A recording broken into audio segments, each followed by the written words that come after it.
Bienvenidos a Comarketing, una semana más, y esta semana nos encontramos con Sico. ¿Qué tal, Sico? Hola, ¿qué tal? Hola, muy buena. Haremos una entrevista sobre SEO, que, vamos, mejor especialista que Sico no vamos a encontrar. No.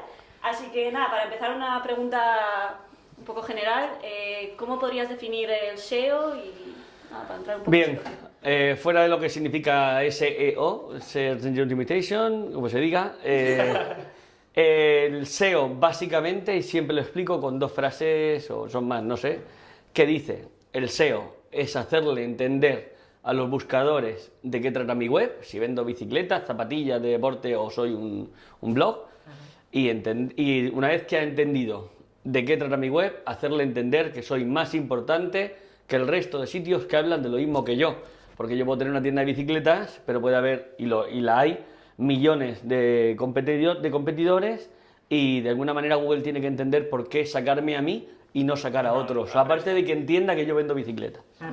¿Y tú crees que las empresas han interiorizado lo que tú estás diciendo de que el SEO es para que Google entienda de qué va tu negocio, o se han centrado únicamente en quiero que cuando alguien me busque aparezca el primero?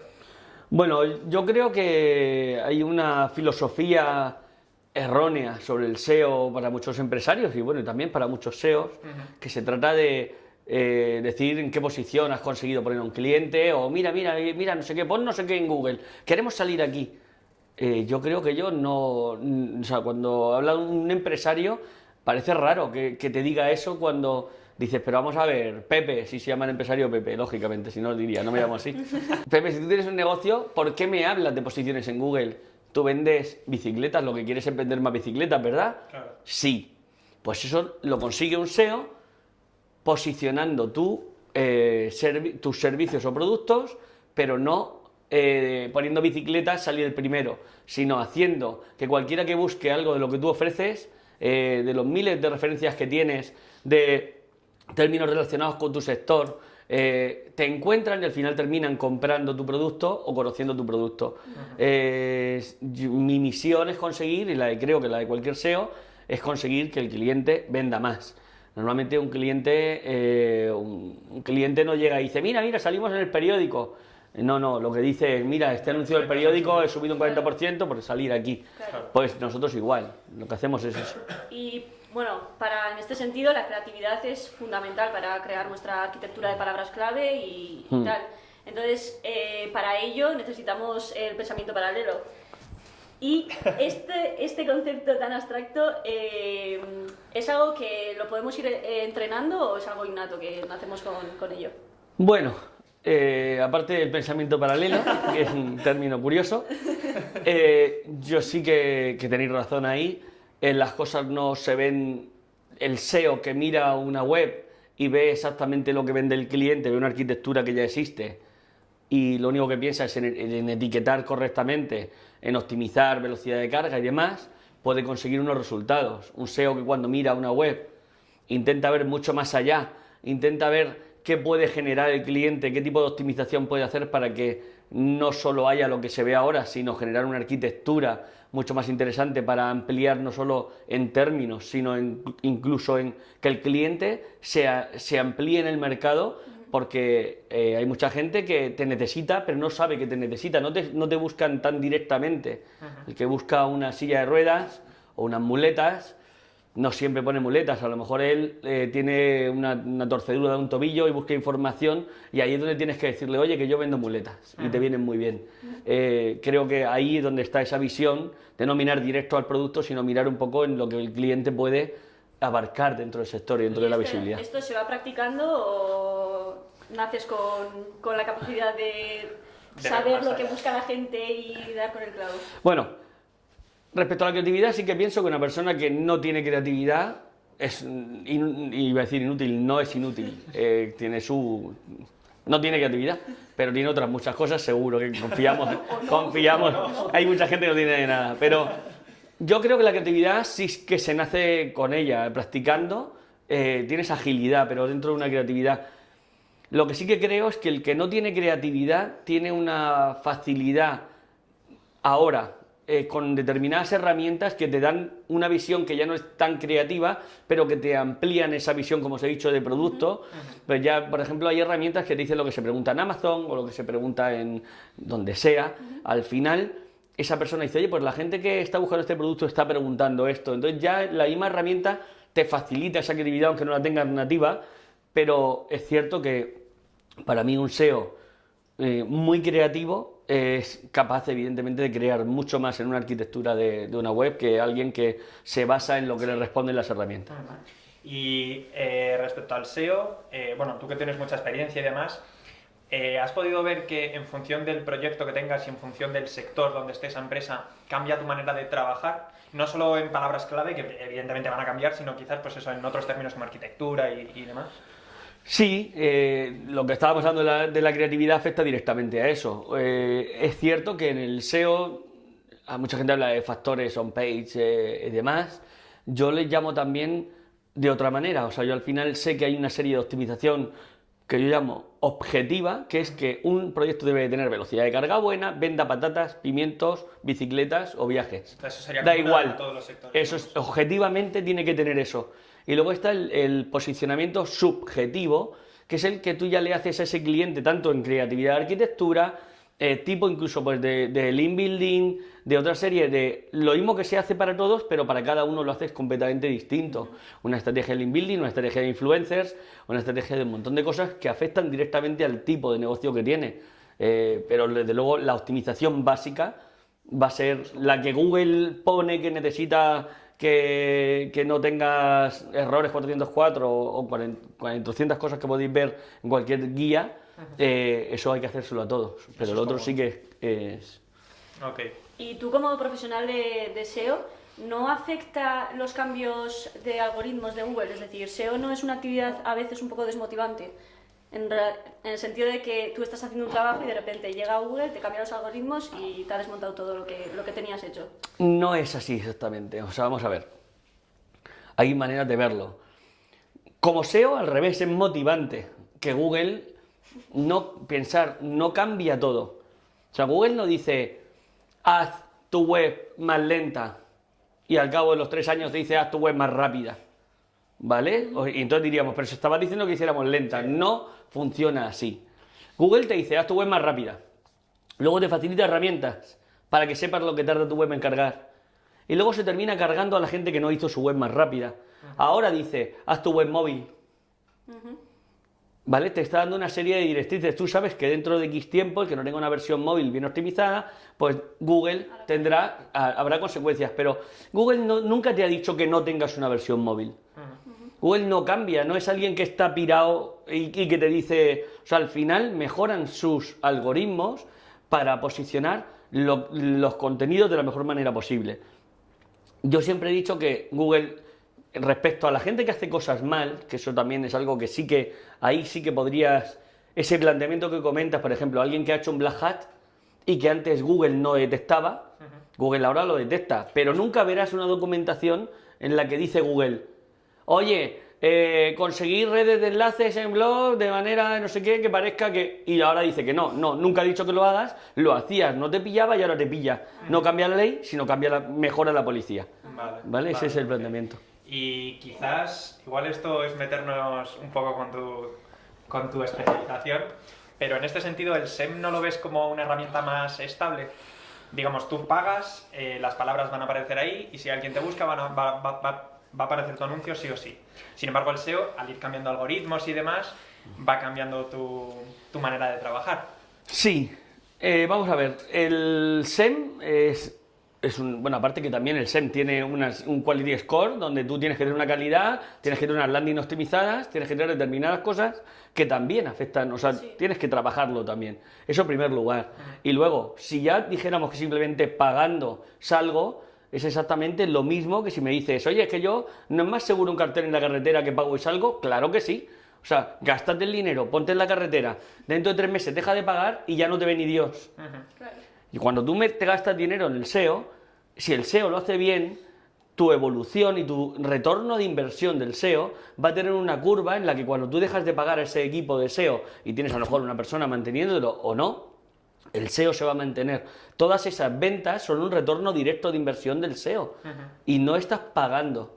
Por lo cual, al final, cuando tú dices, he tenido 6 años un cartel en la carretera o he tenido un año un SEO, pero sigo vendiendo a través de Google, pues tienes que valorar ese tipo de cosas. Pero más seguro, si tú me dijeras, oye, si pago en el cartel de la carretera o salgo en más, ¿cómo lo has dicho?, más estable, claro que sí. Claro. Sin lugar a Cuando dudas. dejes pagar, que cuando dejes de pagar, Exactamente, es lo que tú quieras. Si tú vas a lanzar, tienes una compañía de móviles y vas a lanzar un móvil y sí o sí necesitas mañana tener presencia en Google, te recomendaría una campaña de SEM.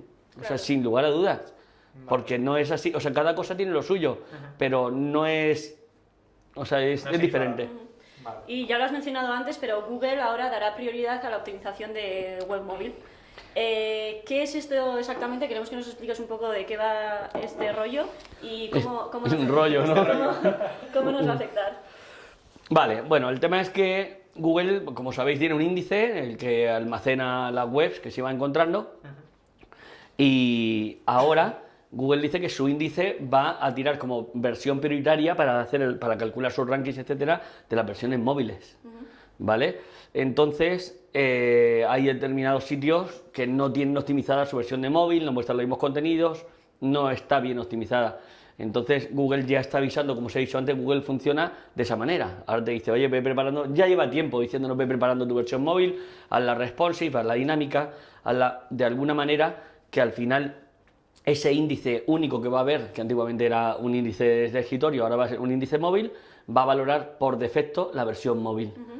El que no tenga versión móvil va a seguir apareciendo, pero tenemos que tener en cuenta que la versión móvil va a ser la versión como de ranqueo, de alguna manera. O sea, Google te da tiempo para prepararte a los nuevos cambios, ¿no? O sea, te avisa y luego ya pone en marcha, digamos, su... Google da señales, creo, yo si dijera el proceso, yo nos llevo haciendo SEO desde el 2002, a mi amigo Google lo conozco un poquito, y al final nos encontramos con que siempre hay algunas señales que te dan pistas, siempre hay gente más avanzada que dice, oye, Google empieza a hacer esto.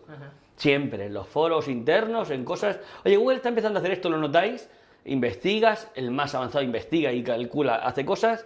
Luego Google suele sacar notificación o artículo o alguien que habla de Google en alguna ponencia, dice algo sobre eso que va a pasar, suelen facilitar herramientas, luego empiezan a dar avisos y terminan haciendo una actualización en la que se cargan a la gente que no lo ha hecho. Básicamente es como yo conozco a Google y que creo que va a pasar. Cuando habla ahora, por ejemplo, de HTTPS, hay mucha gente que no se está preocupando. Google ya ha facilitado, o sea, ha dicho, el HTTPS va a rankear, no sé qué, tal, lo tomamos como un factor de seguridad, no sé qué, pues a lo mejor hay gente que no lo hace hasta que de pronto Google dice, ¡pum! Los que no tengan HTTPS, no digo que vaya a ocurrir, digo que tenemos que ver la evolución de Google y que cuando da avisos los SEOs y las empresas deberían de tener en cuenta que al final puede ser que un día diga, joder, me ha penalizado Google, esto no, pues si llevas 4 años diciendo que hagamos la versión móvil o X tiempo, efectivamente. Y has comentado de empresas, te quería hacer una pregunta relacionada con eso. ¿Tú crees que las compañías o empresas valoran el SEO como herramienta y es difícil convencerlas de los beneficios que tiene? Soy completamente contrario a convencer a nadie de que necesita nada. O sea, cuando alguien me dice, yo no necesito Facebook, yo le digo, ya está, o sea, es como el que no necesita una naranja, me da igual. Cuando alguien me dice que no necesita SEO, sería la última persona en decirle que lo necesita. Es un grave error como SEOs venderle SEO a alguien que cree que no lo necesita, porque nunca va a estar contento. Esa persona no va a estar contenta porque no sabe, no valora inicialmente lo que compra. Hombre, evidentemente, si le subes las ventas un 200%, a lo mejor esa persona, pues mira, pero seguro que te dirá que no, es que ha hecho más cosas. Sí, a mí me tiene que llegar, y creo que como SEOs, a los SEOs que estoy mirando, o futuros SEOs, o pasados SEOs, sí. Creo que la gente debe llegar convencida de que lo necesita. Cuando yo escribí mi libro en 2009, si no me equivoco, la primera edición del libro, que estoy ya con la cuarta, lo digo aquí, Bueno, no estaba todavía lanzada la cuerda. Estoy ahí a muerte, de tren en tren y de viaje en viaje, escribiendo. El tema es que cuando yo lancé mi libro fue porque veía estamos hablando del 2009, creo, o 2007, ya no me acuerdo. Bueno, el tema es que había mucha gente que no sabía lo que era, cómo le va a dar importancia a algo que no sabe ni lo que es. Entonces yo pensé que si la gente se podía informar de lo que yo hacía, sería una buena manera para luego que entendieran la importancia. A día de hoy creo que nadie necesita, una empresa, hablo de empresas, nadie necesita saber que es importante estar en Google. En otra época sí, ahora menos. Ahora hay un cliente que le da igual estar en Google que no esté en Google. Así de claro. Así de tajante. ¿Y cuál es tu herramienta favorita para el SEO? Bueno, sí, tengo claro cuál es la herramienta favorita que tengo. También cada herramienta en el SEO tiene su función. Los SEOs siempre tenemos una bolsa de herramientas tremendas. Seguro que si le preguntaras a un taller de coches cuál es tu herramienta favorita, no te diría el martillo ni te diría el gato. Cuando viene un coche con una rueda pinchada necesita un gato y cuando tiene que hacer otra cosa usa el martillo o lo que sea. En el SEO ocurre igual, tenemos muchas herramientas. Sí que digo que para determinadas consultorías y al precio que tiene la herramienta Screaming Frog, para mí es una herramienta básica que cualquier persona que empiece profesionalmente a dedicarse al SEO, incluso a tontear con el SEO, si se puede decir, sí que creo que es una herramienta viable, tanto de pago como para lo que te ofrece. Te ofrece hacer una consultoría completamente amplia sobre la arquitectura de un sitio, errores, etcétera. Es cierto que, por ejemplo, pues para saber si un sitio tiene determinados enlaces que le pueden perjudicar y demás, no te vale, por lo que estoy diciendo del taller. Cada herramienta tiene lo suyo. Sí, pero en términos generales... Si tuviera que decir una herramienta, diría Screaming Frog, pero evidentemente necesitas un Sistrix para saber la visibilidad que tiene tu sitio. Por ejemplo, cuando alguien nos llama y nos contrata una consultoría, no haríamos nada sin una herramienta como Sistrix para saber en la evolución que tiene, si ha tenido una penalización, qué términos tiene posicionados. O sea, vuelvo a decirlo lo del taller. Me encanta Screaming Frog, me encanta Sistrix, me encanta también Link Research Tools, que es carísima de enlaces. Pero no puedo decir nunca podría decir una herramienta porque al final somos un conjunto de herramientas las que usamos los SEOs. Excel la usamos diariamente y es también una herramienta. Y una pregunta un poquito más quizás personal. ¿Tú cómo empezaste en el mundo del SEO?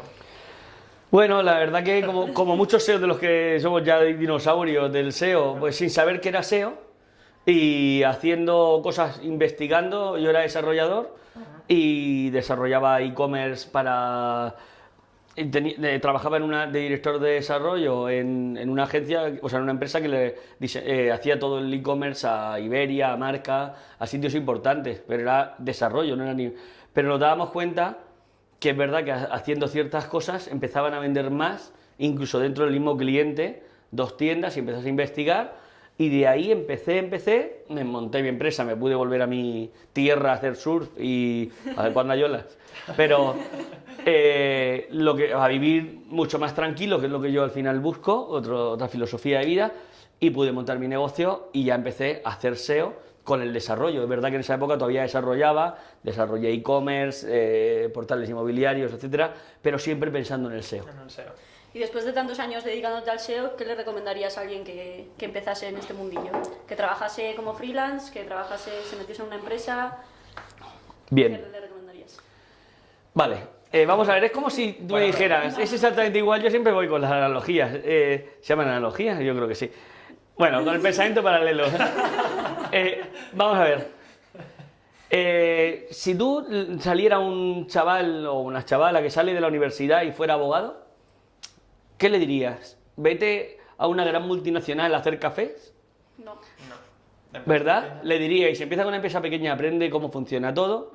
Yo recomiendo lo mismo. O sea, si tú al final te vas a una agencia en la que solo vas a hacer búsqueda de enlaces o te vas a hacer determinadas cosas, incluso, yo qué sé, cosas que no tienen que ver con el SEO, al final mucha gente sale, me va a meter en no sé qué agencia, qué bien, y cuando al año te das cuenta que no tiene ni idea de hacer SEO, le han pasado a otro tipo de tareas que tienen que ver relativamente con el SEO. Pero yo recomendaría empezar con proyectos propios, con proyectos de gente que tú puedas llevárselo entero y paralelamente trabajar en una agencia con un nivel que tú sepas que vas a aprender, que vas a poder tocar todo. No hablo un programador, evidentemente, si la agencia tiene programadores, pero los SEOs deben de saber qué hay dentro de una web, deben de saber cómo funciona el código, no tocarlo, si no saben, pero sí que recomendaría siempre empezar de abajo a arriba. El que sale de una universidad, de un máster y se mete en una gran agencia, para mí pincha casi siempre.